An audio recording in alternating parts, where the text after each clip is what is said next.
నమస్తే, నేను మీ Gopi. Welcome back to our channel. ఈరోజు మన వచ్చరికి సీనియర్ జర్నలిస్ట్ జగదేవ్ గారు ఉన్నారు. సార్ నమస్తే. సార్ నమస్తే సార్. నెల్లూరు నుంచి ఎంపీగా పోటీ చేయబోతున్నారు నారాయణ గారు. నారాయణ కాలేజీలో చాలా మంది అంటే ఇంటర్ విద్యార్థులు ఆత్మహత్యలు చేసుకున్నారు. ఈరోజు విజయసాయి రెడ్డి గారు ఒక ట్వీట్ అయితే చేశారు. ఆ ఇంటర్ విద్యార్థుల ఆత్మహత్య ఆ పాపం మొత్తం నారాయణ గారికి తగులుతుందని ఒక ట్వీట్ చేశారు. దాన్ని మీరు ఏ విధంగా చూస్తారంటారు? చెప్తున్నాను కదండి, అంటే శాపనార్థాలు, పాపం చుట్టుకుంటుందనడం. మొన్న అయితే మన బాబు గారికి ఆయన బతికుండడమే వేస్ట్, ఇలాంటి ఇంకా బతికుండకూడదని కూడా అన్నారు చంద్రబాబు మీద. ఇంక మరి వ్యక్తిగతంగా వెళ్ళిపోతున్నాయి. మనుషుల్ని చంపేసుకునే స్థాయి వరకు వెళ్ళిపోతున్నారు. చచ్చిపోతేనే బెటరు, అందరూ అలా చంపుకుంటూ వెళ్ళినట్టు వెళ్ళిపోతే ఏం మాట్లాడతారు? అది వ్యూహాలు అంతే. ఇంకా దానికి మనం ఏం చేస్తాం? చాలామంది అసలు ఫ్యాక్షనిజం అంటే ఫ్యాక్షన్ నుంచి ఫ్యామిలీ నుంచి వచ్చారు, వాళ్ళు చాలా మందిని చంపుకు తిన్నారు అని కొంతమంది రకరకాలుగా ఎవరు సంబంధించిన వాళ్ళు రాజకీయ లబ్ధి కోసం ఏమైతే అది మాట్లాడుతూనే ఉన్నారు. మరి విజయసాయి రెడ్డి గారు అసలు నిజంగా దూకుడు పెంచారనే చెప్పాలి. ఎందుకంటే ముందు అసలు ఎంత ఇదిగా మాట్లాడేవారు కదా, మామూలుగా విమర్శించేవారే. బట్ ఈ మధ్యకాలంలో ఎక్కువగా అట్లా మరి స్వచ్ఛంద రాజకీయాలకు, అదే ప్రత్యక్ష రాజకీయాలకు డైరెక్ట్గా ఇప్పుడు ఇంతవరకు మొన్న రాజ్యసభ ఎంపీగా ఉన్నట్టు, ఇప్పుడు లోక్సభకు పోటీ చేస్తున్నారు కాబట్టి ఆ దూకుడు పెంచాలి. అండ్ మోరోవర్ అందరూ చెప్పే సారాంశం ఏంటంటే వైఎస్ఆర్సీపీలో ఎవరికైనా టికెట్ ఇవ్వాలన్నా, ఎవరైనా పోటీ చేయాలన్నా అందరూ చెప్పేది ముందు ప్రతిపక్ష పార్టీని దారుణంగా దూషించాలి, విమర్శించాలి, పర్సనల్ లైఫ్లోకి వెళ్ళి కూడా విమర్శించాలని చాలా సందర్భాల్లో చూసాం, ట్రోల్స్ కూడా చూసాం.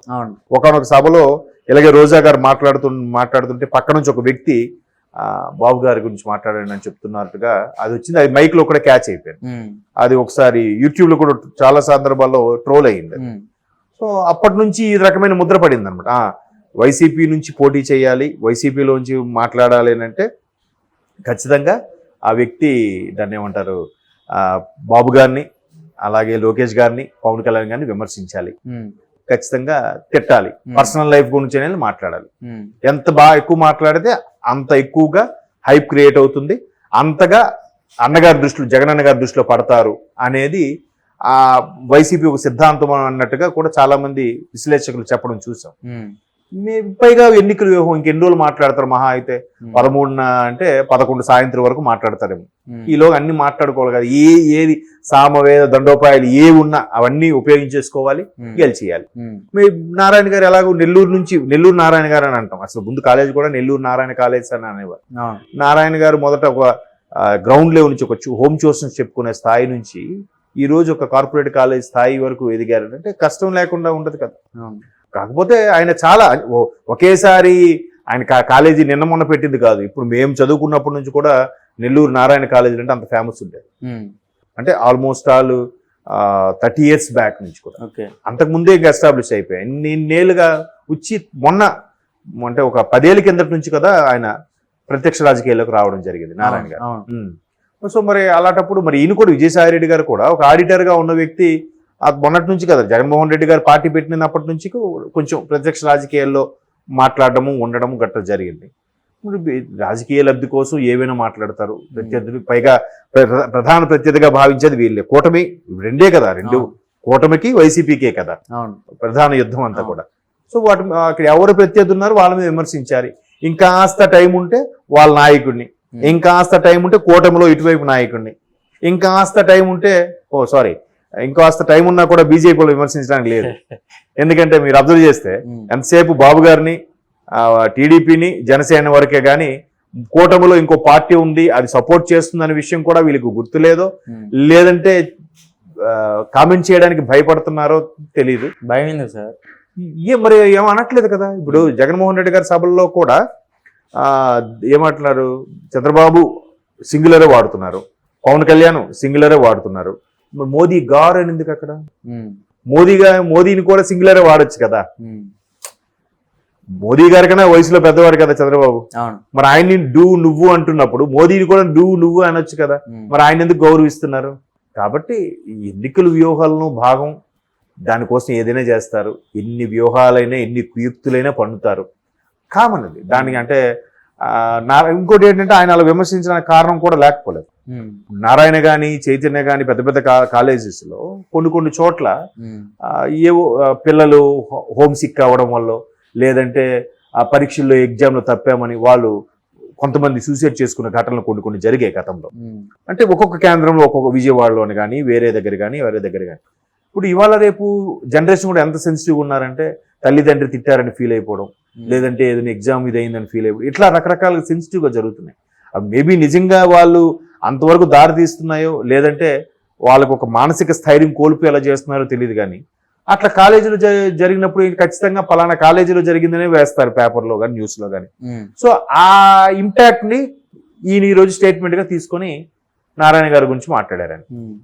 ఇప్పుడు ఎక్కడైనా గొడవ జరిగింది అనుకున్నాం, మొన్న గ్రూప్ 2 ఎంప్లాయ్ హైదరాబాద్లోనే ప్రవల్లిక ఎవరో అమ్మాయి సూసైడ్ చేసుకుంది.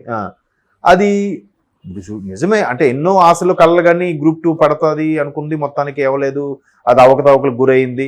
అరే ఇంకా మళ్ళీ ఎప్పుడు పడుతుంది, నా బతుకు ఎప్పుడు సెటిల్ అవుద్ది అనుకుందో, లేదంటే ఇంట్లో సమస్యలు ఉన్నాయో, దీని మీద ఎన్ని ఆశలు పెట్టుకున్నారో ఈ అమ్మాయి మీద, మొత్తానికి ఆమె సూసైడ్ చేసుకుంది. అంటే ఒక మానసిక రుగ్మత అనుకోవచ్చు, లేదంటే కొన్ని సందర్భాలు చెప్పలేము. అది వాళ్ళకి నిజంగా ప్రతి ఒక్కరు కూడా ఎలా ఫీల్ అవుతుంటే ఎవరి బాధ వాళ్ళకే పెద్ద కష్టంగా ఫీల్ అవుతుంటారు. అది కామన్గా ఇలా డైలాగ్ వాడతారంటే, నాకు వచ్చిన కష్టం నీకు వచ్చింటేనా, ఈ పాటికి నువ్వు ఏమైపోయాడు అని అంటారు జనరల్గా చాలా మంది. అంటే ఎవరి ప్రాబ్లం వాళ్ళకే పెద్దదిగా కనిపిస్తూ ఉంటారు. సో అట్లా ఫీల్ అయిన సందర్భాల్లో వాళ్ళు ఆ బలహీన క్షణంలో దానికి పాల్పడతారు. సో అలాగైనప్పుడు ఏం చేస్తారు, ఖచ్చితంగా ఆవిడ ప్రాబ్లమ్స్ పూర్తి స్థాయిలో తెలియకపోయినా ఖచ్చితంగా అక్కడ బీఆర్ఎస్ ప్రభుత్వం ఉంది కాబట్టి బీఆర్ఎస్ ప్రభుత్వానికి ఆపాదించబడింది. సో అలాగా కాలేజీలో ఏం జరిగినా కూడా కాలేజీ యాజమాన్యం నారాయణ గారు కాబట్టి ఇంకా ఆయన మీదకి ఆపాదించేసి వాళ్ళ ఉసురు తగులుతుంది, వాళ్ళు ఇదే ఉంది నన్ను అంటారు. అంతా ఓకే, మరి ఎన్ని స్కాములు చేసి ఎంతమంది సొమ్ములు తినేసి వాళ్ళకి మరి ఎలాగా. చాలా మంది ప్రభుత్వ ఉద్యోగులు కూడా ఇవాళ రేపు చూస్తే, ఇప్పుడు మొన్న ఇక్కడ మెదక్క రంగారెడ్డి ఎక్కడ గుర్తు రావట్లేదు, ఒక ఎంఆర్ఓని బహిరంగంగా పెట్రోల్ బస్ తగలబెట్టేశాడు కదా ఒక కాంట్రాక్టర్ ఎవరు వచ్చి, ఐడియా ఉందా? ఆ విషయం ఏంటంటే ఆవిడ సంతకం పెట్టడానికి తిప్పుతుందంట, వాళ్ళ హస్బెండ్ మధ్యలో లాబింగ్ నిర్వహించాడు, మధ్యలో ఆవిడ బలి అయిపోయింది, ఆవిడ లేడీ ఎంఆర్ఓ. మరి పిల్లలు అనాథ అయిపోయారుగా, వాడికి ఏదో సంతకం పెడతాను తిప్పుతుంది ఆవిడ. కానీ అసలు విషయం ఏంటంటే ఆవిడ ఇదే కానీ అతని హస్బెండ్ ఎంఆర్ఓ హస్బెండ్ మొత్తం చక్రం తిప్పేవాడు. ఈ భూముల విషయంలో వాటి విషయంలో ఎవరో కాంట్రాక్టర్ విషయంలో గొడవ వచ్చి ఆడు ఎన్నిసార్లు విసిగిపోయాడట. ఆఖరికి ఆవిడకి బతిమాలి ఇంకా లాభం లేదు, ఈసారి సంతకం పెడకపోతే ఏదో ఒకటి చేసుకుందని చెప్పి పెట్రోల్ క్యాన్తో వచ్చి ఆవిడ మీద పోసేసి అడ్డుపెట్టేశాడు. ఈయన పోసేసుకున్నాడు. ఆవిడ అక్కడే చనిపోయింది కాలిపోయి. ఈయన ఒక 4 రోజులు 2 రోజులు హాస్పిటల్లో ఉండి చనిపోయాడు ఈయన. అట్లా ఎవరు ఉసురు తగిలింది నా పిల్లలు అనాథ అయ్యారు చెప్పండి. అది ఎంత ఇంపాక్ట్ పడింది అంటే అది చెప్పలేము. అది కర్మ సిద్ధాంతం బట్టి అది మళ్ళీ వేరే స్టోరీ. కానీ అట్లాగా ఇప్పుడు చెప్తున్నాను కదా, పర్సనల్గా ఉసురులు పెట్టడాలు, శాపనార్థాలు, ఫ్యామిలీ విషయాలకు వెళ్ళిపోవడాలు, ఇవన్నీ సర్వసాధారణం అయిపోయి ఎన్నికల కోడ్ కూడా ఏదైనా నిబంధనలు పెడితే బాగుంది, కూడా మీరు ఏదైనా చెయ్యండి కానీ పర్సనల్ లైఫ్లోకి వెళ్ళకండిరా అని చెప్పి ఏదో నిబంధన పెడితే బాగుంది. ఇప్పుడు ఏం చేయకుండా పర్సనల్ లైఫ్కి వెళ్తున్నారు అందరూ. ఖచ్చితంగా అది అంటే ఎట్లాగా వీడు ఏం మాట్లాడాలి లేనప్పుడు ఏదో ఒకటి అనాలి కదా. వాడికి మైనస్ లేనప్పుడు ఇంకేం మాట్లాడతారు.